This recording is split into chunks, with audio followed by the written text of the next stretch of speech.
Welcome, fellow VCCA Fellows and others. I'm Lex Williford, a VCCA Writing Fellow and Fellows Council member. Welcome to my home. I tried to get a green screen to make a Black Lives Matter sign to hide the clutter, but it didn't work. So it's enough to say that those words have been painted in bold letters on Fifth Avenue, right in front of Trump Towers. Yes. So anyway, I'm honored to be hosting for a second time this summer, this time the fourth reading in the VCCA Virtual Fireplace Reading Series. Thanks to you all for joining us, and to Kim Doty, who's helped set up this virtual reading so we can all share the writing of two terrific VCCA Fellows, Donna Hemans and Sharon Charde. If you've not already watched the recording of the last three fireside readings, you can find them on VCCA's Facebook page. First, before we begin, and just in case you haven't already heard, probably most of you have, some great news to cheer us all during this difficult, chaotic time.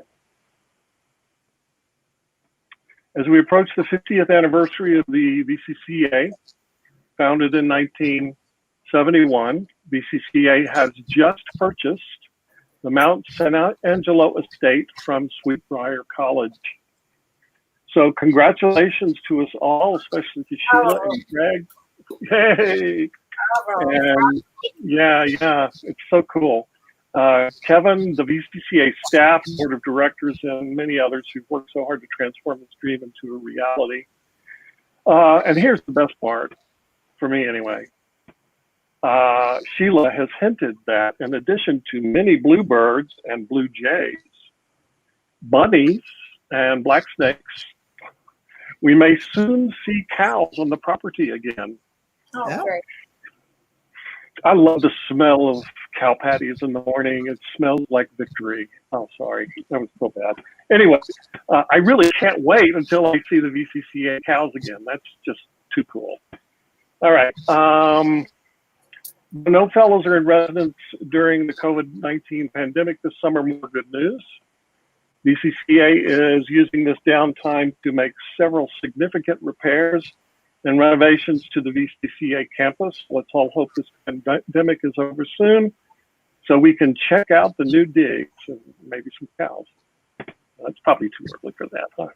Anyway, get your snacks and drinks on the coffee table and the fireplace lit, and then I guess we can do this. Anyway, tonight we have two readings by two VCCA fellows, and we'll use our remaining time to discuss these writers' work and share questions from the audience at the end. We have 1, 2, 3, 4, 5, 6, 7 people so far.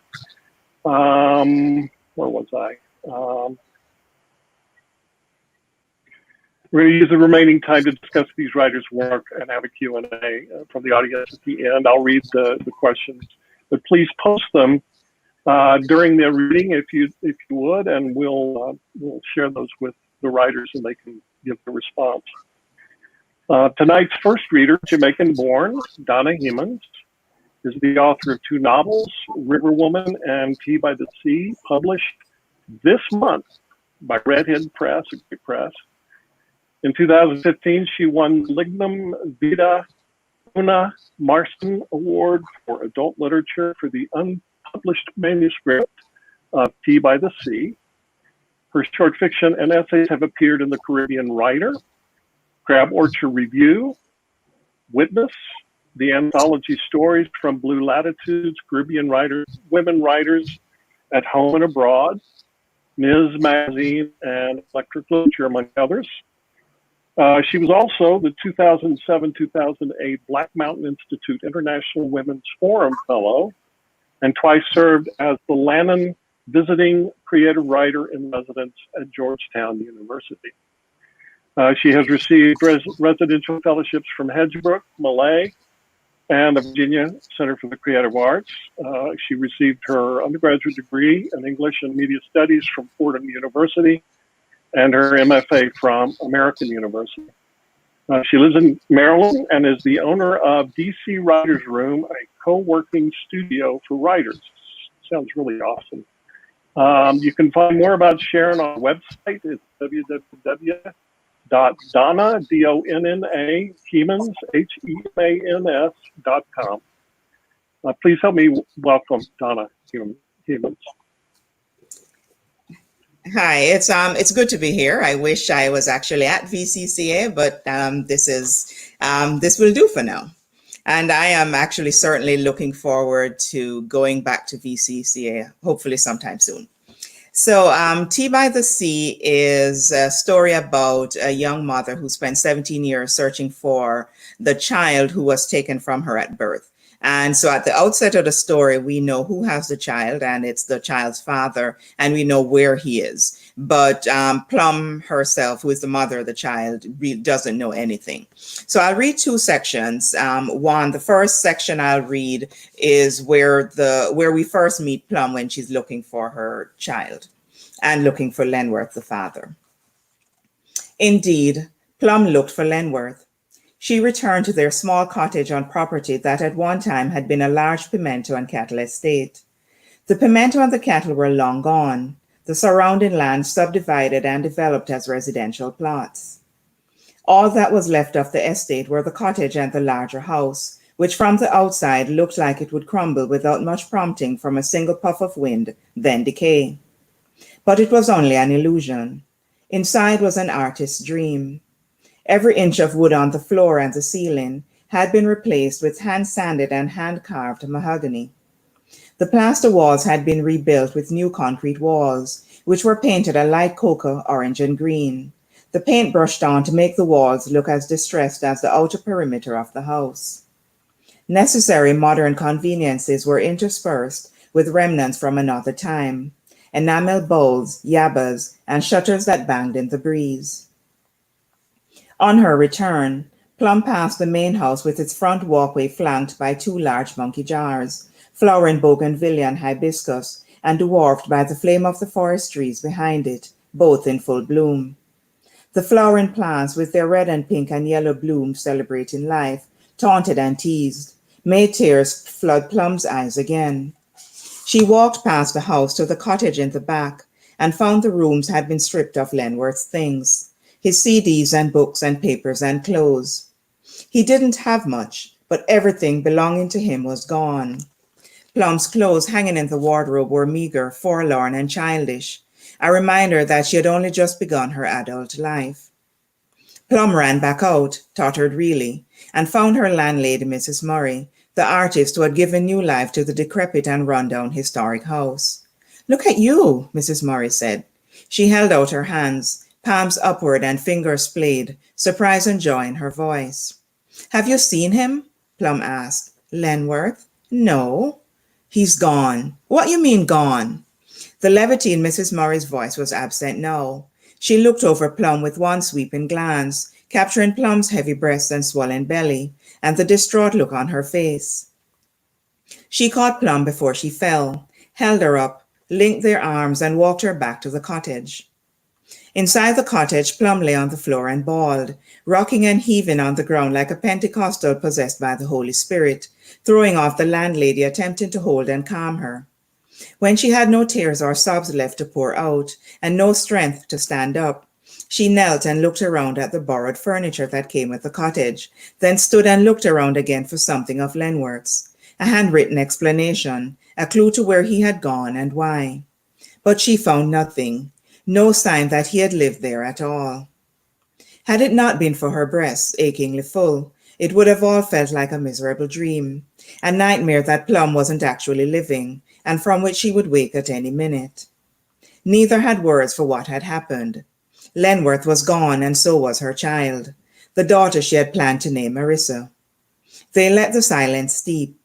For Plum, the quiet was less painful than the sounds of life, the twitter and buzz of birds and bees, the swish of leaves, the wind in the trees, a donkey braying in the distance, Mrs. Murray's lone parrot, which had escaped its cage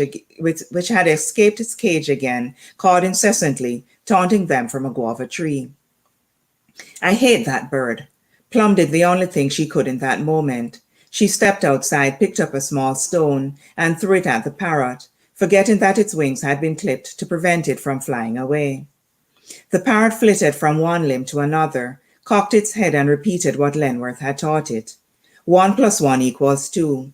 It paused, then said, "Lenworth, leave the bird alone," repeating the two phrases exactly how it had heard them. Day after day, Lenworth had stood by the parrot's cage, feeding it dried corn and repeating 1 + 1 = 2, with the expectation that the bird would fool an unsuspecting stranger into thinking that it could read, that it could count. And Plum, if she was nearby, always told Lenworth to leave the bird alone. But the joke was now an unwanted reminder of what had been. Plum reached for another larger stone. "Come, come, Mrs. Murray." Mrs. Murray pulled Plum's hand back. "Don't mix my bird up in this business with you and him. Come lay down and rest. I'm going to make you some soup, and when you wake up, we'll figure this out." So I'll move on to another section which takes place pretty much 17 years after this incident. And it is where Plum thinks she has figured out exactly where Lenworth has gone. Brooklyn, East 33rd Street. The air was a little bit cooler and smelled of rain. Plum polished windows, both the inner and outer sides of the glass, with a crumpled newspaper and a mixture of vinegar, lime, and water. She whistled, thinking at the same time of the uselessness of her chore, polishing the exterior windows when rain had set up to fall. But she didn't stop, simply moved her arms like a wound-up doll powerless to stop itself. Behind Plum were her girls, Nia and Vivian, 7-year-old twins, one doing cartwheels, the other watching, both girls lingering really and waiting for Plum to finish and turn to them. They were clingy girls, or perhaps it was the other way. Plum was an overprotective mother, preferring to have her girls with her, underfoot, within reach. Except for work, she didn't leave them. All these years, she hadn't been able to shake the fear that her girls wouldn't be there when she returned. But they were there, Nia, the acrobatic one, contorting her body through the air, and Vivian, a quiet observer with a book on her lap, stealing glances at Nia. Nia took risks. Vivian weighed consequences. Together, the girls balanced each other, and often when Plum imagined them older, as teenagers, she saw Nia treating life like a tightrope and Vivian holding the net beneath her sister. Even if Alan had been home at that very moment, the girls would still have been nearby waiting for her to finish and turn to them. Nia stumbled and crashed, and Plum turned to see her sprawled on the hardwood, between the coffee table and the couch, water from a cup pooling, magazines from the rack scattered on the ground like shattered glass, and the storage bench flipped over on its side. "You all right? Where did you hit? Did you hit your head?" Nia, giggling instead of talking, looked at her sister and the pool of water spreading fast toward the rug. Vivian laughed too, their laughter loud, uncontrollable. Plum moved her daughter's shoulders and arms, watching for a wince, waiting for a shiver of pain, but again got only uncontrollable giggles. "Enough of the cartwheels." She was trying to flip onto the bench and back down, Vivian said. "Enough." Plum hadn't heard their discussion at all, hadn't heard the usual, "Watch me." Plum shook her head, moved towards the spreading pool, newspaper in hand, and layered it on top of the water sheet by sheet, and drew her breath. It was a hiccup, really. She looked again, closer this time, back bent, water dripping from one half of the newsprint. She ripped the sheet in half, dropped the wet half to the floor, then moved toward the window, sheet in hand, for a closer look in the natural light. Unmistakable, Lenworth. She hadn't forgotten the face, the half smile, the thick brows, the thin nose. Below the photo, a caption with his name and his title, Priest, unmistakably him. Outside, the rain that had set up came with force, pummeling the plants that had withstood summer, and flooding the gutters and the nearly empty roads. The wind whipped the rain around, sprinkling raindrops against the windows like pebbles on glass.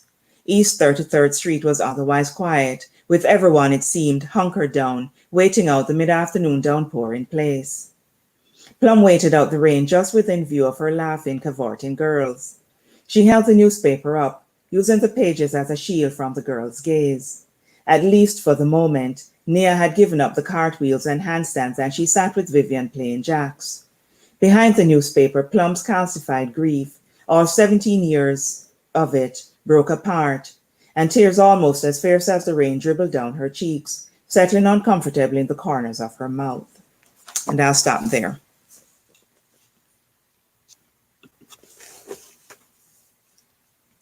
Can't hear you.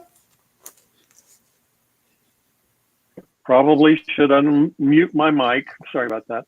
It's incredibly vivid and beautiful. Thank you so much.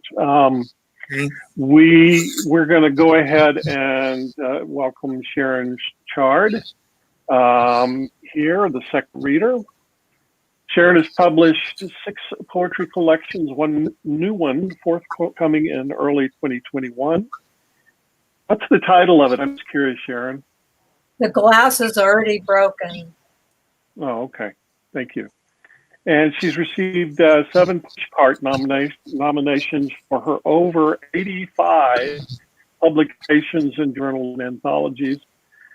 She's won numerous poetry prizes, including a citation from the Halcyon in its 64 Best Poets of 2018. And she's a fellow at VCCA and the Vermont Student Center, the McDowell Colony. They're calling it McDowell now. Right. Corporation of Yeddo and the U-Cross Foundation.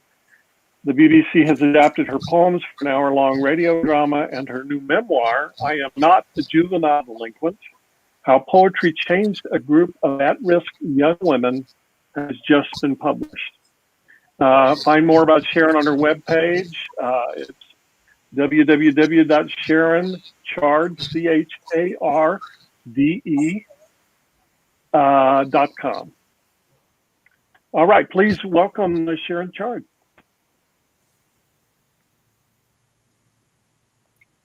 Thank you so much, Lex. And I have such wonderful memories of sitting by the fireplace or standing at the podium doing readings or being in the audience listening to readings after five wonderful residencies at VCCA. It's just a glorious, wonderful place.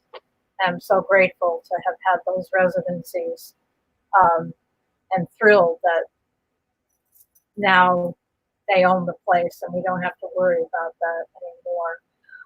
I'm going to read a chapter or part of a chapter because I'm trying to stay within the time limit from the book, which is about my 10 of the 16 years I volunteered facilitating poetry workshops at a juvenile detention center, and how I fell in love with all the girls. It was and how that love helped put my grief over the death of my son into a more manageable place. That's a very shorthand way of describing that. But I'm going to read to you about Molly, one of the girls, and I'll give you a little background first. It was January 2009, and Molly had been at Touchstone almost a year. After years of drug abuse and running away, she'd stolen her mother's car and credit card, high on drugs, drove to New York with friends just as high as she was, bought clothes and food, got lost in the Bronx, and ran out of gas. After trying to use the card at a convenience store, she'd split when the card came up as stolen. Somehow they'd all made it back home. Her mother had wisely pressed charges.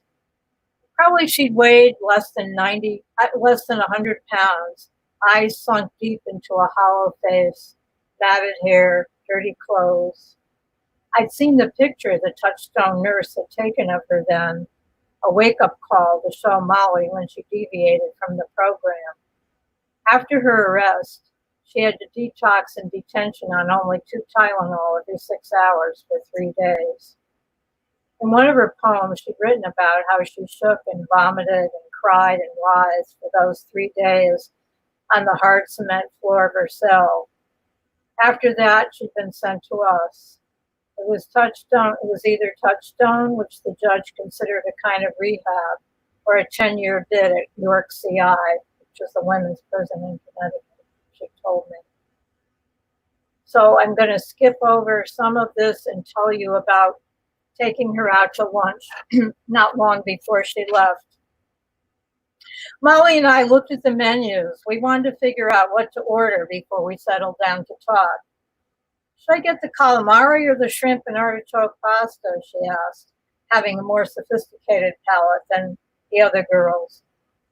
Whatever you want, I said. Get whatever you want. She chose the shrimp.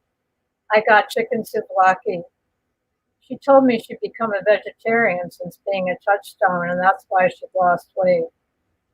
But I eat fish, she asserted. She asked how my back was doing. I'd had back surgery a couple of months before. Wanted to know what pain pills I took for it. OxyContin, I told her, but I hardly took any. I hated them, hated the way they made me feel like I wasn't really here. I've still got a half bottle and more from the dentist when I had a terrible infected tooth at Christmas time. Oh my God, Sharon, you can sell those for $25 a pill. Give them to me to sell. I'll give you a cut. She got a dreamy look on her face. Yeah, sure, Molly. Look at the headlines that would make. Writing teacher gives touchstone resident narcotics to sell. Both go to jail.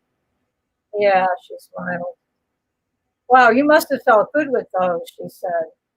Molly, those pills were meant to block the pain from my surgery, not for getting high. I didn't feel good, just out of pain. And yes, a little zoned out. But when I had that infected tooth, I hardly touched it. They don't work with nerve pain. Well, she said, you have to snort it. It works better that way. Take the pill and rub it with paper towels to get the coating off. That's bad for you. Then crush it into a powder and snort. How do you snort? I asked, curious. I had learned so many things since working at Touchstone that I would never otherwise have known. What a lap dance is, where to hide a gun, places you can stay if you run away from home, how to light a crack pipe, that you cannot earn $5 a minute by stripping in front of a webcam. She took a yellow Splenda packet from the white china container on the table, rolled it up and mimicked the snorting action. I'd mess it up, I said, laughing. I'd get the powder all over the place. Well, she said, hopefully you can rub cocaine on your gums. It numbs them out completely. Where am I supposed to get cocaine? I said. From me, she said, and her eyes twinkled. We both laughed. It didn't occur to me that she might be speaking the truth. The waitress brought her salad, a yellow plastic basket of fluffy bread, my watery decaf. Molly had told me that a doctor informed her that if she went back to drugs, she'd live at most 18 months. She could choose that path easily. She'd let me know that she never expected to live past 21. I knew she was feeling good now, the flush of 11 months of a world protected from drug abuse and boundaried by parole and the threat of jail, good friends and connections made in sobriety.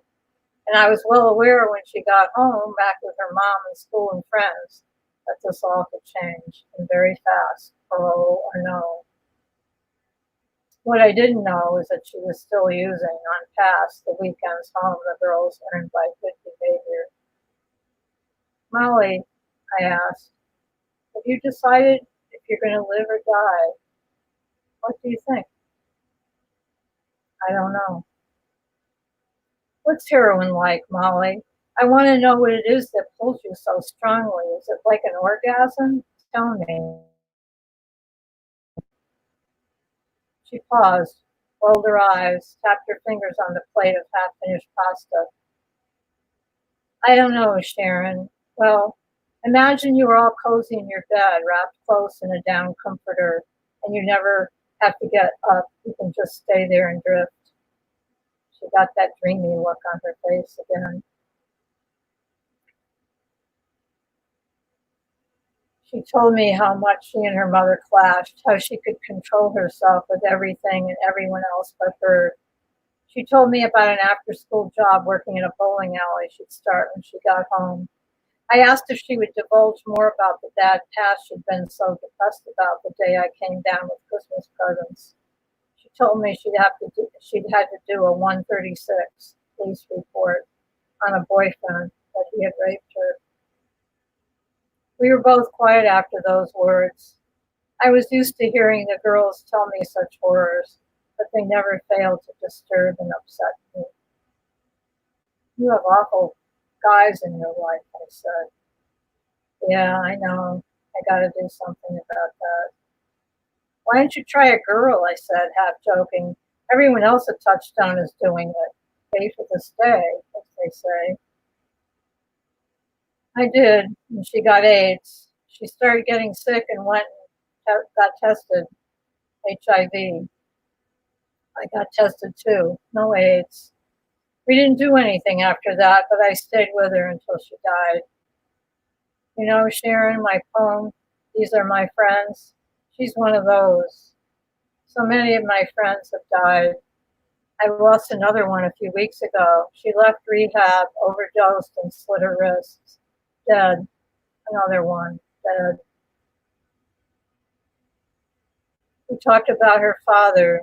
He was an alcoholic, pot smoker, whose longtime living girlfriend was a substance abuse counselor, as she had mentioned in one of her poems. Go figure. He put beer into Molly's sippy cups. My mother was furious about that, she said. As well she should have been, I said. My father abused me, my sister too. She told me it happened until she was 10, that her mother knew and that she thinks he went to jail for a while, that she hated having to go to his house for weekends. I urged her to talk with her mother about her anger over this, but Molly said she wasn't going there. The waitress brought our unfinished lunches in square styrofoam containers. Your mother must be happy about you going to college, being a teacher and all. No, she isn't. She doesn't want me to go, and she's not going to pay for it. Her mother was not supporting her going to college? I was incredulous. How about your father? Nope. They won't pay for my SATs either. I finally got the $45 out of my father by saying I would pay it back. But why, Molly? I don't know why. Don't you talk to Vernell about all this? Vernell was her touchdown therapist and had met both parents. Now I was wishing I had this talk with Molly earlier, way before she was just ready to leave. Maybe I could have, what? No, I probably couldn't have done anything. Yeah. Well, make her do more. Deal more with them on this college stuff. You've gotten your life together. You're smart. You're talented. You're clean. It's the next step. They don't want me to go to DC. My uncle was there. Like I told you in Boston, I'm going to live with my best friend. We've been planning this for years. She's going to school to become a PA. Even if I don't get into Trinity, I'm still going to college. I will go to a community college. I will pay for it all myself. I'll do it on my own. I could hear and see that she was determined. But she was here in a restaurant with me, going back to residential treatment program in a half hour, not yet back in the world. She went on, I don't need my mother. I have Amy, a staff member at Touchstone. I have you. I have my friends. Molly, what is your mother's first name? I suddenly wanted to know her mother's name. Audrey, why? Audrey, I said to the air in the restaurant, I know this girl has disappointed you badly, let you down countless times, but she wants to connect. She needs you. Molly looked at me. Sorry, Molly, I am just so upset. I want your mother to hear you, see you, support you. It's okay, Sharon. I can handle it.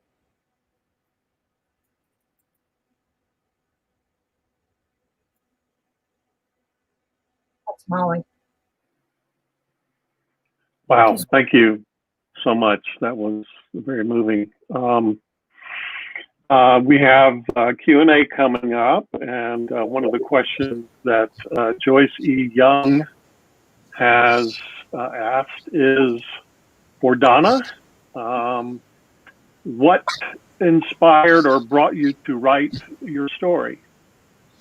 Well, it's a three-part process to getting to write this story. So the first part of it was that I wanted to write a story, or I had this idea of a story with three people or a bunch of people who went to a church and refused to leave. And at the point when I had that, I just wrote that down because I didn't know why they were there, what they wanted, what would get them out of the church. So the second part of it was that I started writing a short section with the mother Plum when she was at home getting her two young daughters ready to go to school. And what they, she just went through the usual stuff that you do, get them ready. She took them to school and dropped them off. And then she was walking to the train station. And instead of actually going on the train and going to work, she turned around and she left and she went to the church. And so once I figured out and I knew, well, who was in the church, but I didn't know why she wanted to go there and what would get her to leave. So a few weeks after that, I was in Jamaica, and there's a radio program that comes on Sunday evenings called Sunday Contact. And people can call in to look for various family members or whoever they have lost touch with. And on that particular day, a mother called in and she was looking for her child. And what she knew was that the father had taken the child, but she didn't know where they were. She didn't know if they were still in Jamaica, if they were here in America. She just had absolutely no idea where her son was gone. And she was desperate to find the child. And so once I heard that, I said, that is my story. This is the woman who is in that church, and she's not leaving until she finds her child. And so from there, I ended up writing this book. That's powerful. Is any of the novel autobiographical? No. It's all made up. There are bits and pieces of it, I should say, that that's based on something true, and that is just a place where Lenworth, when he takes a child, he goes to a house in Anchovy. And that house is actually my grandparents' house, the way I've described it, the way I've laid it out. So that's the only piece of it that would be autobiographical. The rest of it is fiction. Great. Well, I mean, you have the two settings, Brooklyn and Jamaica, and you described both so vividly. It's gorgeous language. So thank you. Let's see if we have any other questions. Here's a question from, let's see if I can find it here. Where was it? This is from Nancy McGlasson. It's a really good question for you, Sharon. Sharon, I thought about how this lunch might have been planned to be a celebration, and yet even a celebration of accomplishment pointed to negatives, sadness and addiction. Does or did Maddie make it? Hi, Nancy. Everybody who's read the book wants to know how Molly is, because I end the book with her. There's more about her. She's just quite an amazing young woman, but one of the worst drug addicts I've ever known in my life. And she has made it. So far, she sent me a beautiful letter after she read the book and said she cried reading about how, that life that she was in, and how and Narcotics Anonymous, she wanted no part of that, and she didn't get along with her mother. She hated her. Oh my God, she hated her mother. And she's been clean for 2 years. I mean, she's had many slips. I've actually stayed in touch with her all this time, and we've gotten together. And she tried Suboxone, she tried methadone. It's just been a real struggle for her. But I don't think she finished college, but she's done a lot of college, and she just got a job about a month ago as a case manager in a homeless shelter. And she is an extraordinary young woman, and I'm just so happy that she's doing as well. I sent her an invitation tonight. I don't know if she's out there or not. She may be working. But love that girl. Great. Well, not a girl anymore. She's a woman, but she's doing okay. Right. She's great. That's cool. Well, I have kind of a related question. Having been a juvenile delinquent, we will get into that. I've spent several years, quite a few years, as an adult working with at-risk kids. I feel a real connection to them. I've taught poetry to children of sharecroppers in the Mississippi Delta, and taught blues drums to kids in Birmingham Blues Camp for one summer, and taught kids fiction writing at a detention facility in Montgomery, Alabama, where more than one kid wrote about gang rapes in the shower. As difficult as it was at times, I can't think of many more memorable or fulfilling experiences than teaching those kids how to write. What was most memorable about this whole experience for you teaching at-risk kids? What was most memorable? Oh my goodness. You got to read the book. There's there are just too many things to describe. I think most memorable to me, well, what I want to say right now is the timeliness of this book, their stories. When I entered their world, and I am a white woman, an older white woman, obviously, and the world was a mostly Black and brown world and Latina world, and I felt such an extraordinary privilege to be welcomed into that world and to be able to be part of a world and learn about a world and a life that I had known nothing about. And I think that was the most profound experience. And I wanted these voices to get out into my white world. I mean, this was 20 years ago. I mean, I knew, that's why I knew when I started this work, I knew I was going to have to write something about it. And it's so timely right now because the world needs to hear these voices. They need to hear these cries for, help and talking about their lives and the tragedies and the difficulties that have caused them to do some of the things that they've done. Anyway, I could go on and on, but I think that was probably the biggest thing for me. And I fell in love with these girls, and all of us have been in love, and we all know how being in love can take over our lives. And I had been struggling for years with grief over the death of my younger son, and their love for me and my love for them helped me to be able to carry my grief differently, and that also was very important. Yeah, sorry for your loss. That's terrible. That is terrible. I think I have maybe one more question. Let's see here. There's another one for Donna. No, there's actually a couple for you, Sharon. I guess I'll go with this one here. Sharon, I thought about how this lunch and the scene that you wrote have been planned to be a celebration. Oh, excuse me, I've already read that one. Excuse me, sorry about that. How about this? Stephen Petro, who I should apologize to for the terrible cow patty joke. Let's see. One of the great things about Zoom, Facebook Live is the ability to see into people's homes. I'm very interested in the figurines on your window shelf. Could you talk about them, please? Oh, sure. My son tells me there's a whole thing about, I can't remember what it's called, but you can rate people's backgrounds or something, which I think is hilarious.